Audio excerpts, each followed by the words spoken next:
कैराना का ये लंबा इतिहास जानकर आप भी रह जाएंगे हैरान। यहाँ गिने चुने सांसद को ही मिली है लगातार दूसरी जीत।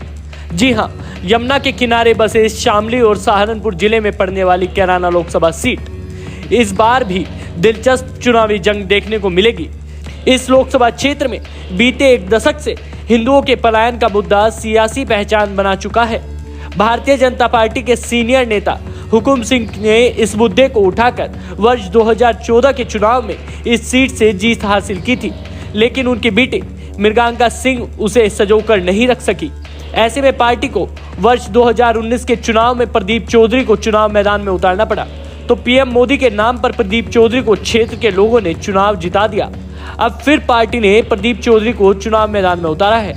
अब उनका मुकाबला इस सीट से सांसद रह चुकी तबस्सुम हसन की बेटी इकरा हसन से है। इकरा हसन समाजवादी पार्टी और कांग्रेस गठबंधन की उम्मीदवार है।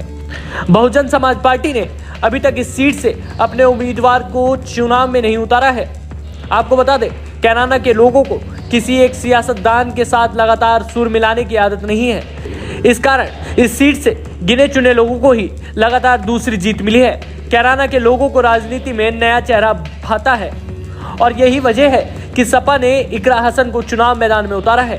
फिलहाल कैराना लोकसभा सीट पर सपा और कांग्रेस एक मंच पर है, वहीं दूसरी तरफ भाजपा और राष्ट्रीय लोकदल एक मंच पर है। बसपा एकला चलो की राह पर है। यहाँ मुख्य मुकाबला प्रदीप चौधरी और इकरा हसन के बीच है।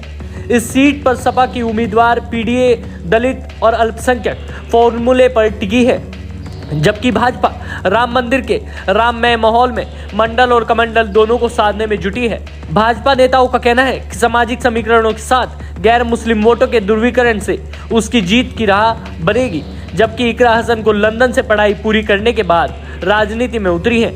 उनका दावा है कि कैराना में हमेशा से ही राजनीति में बदलाव दिखाई दिया है।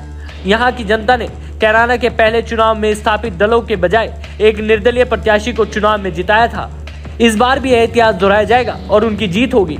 यह दावा करने वाली इकरा हसन को राजनीतिक विरासत में मिली है।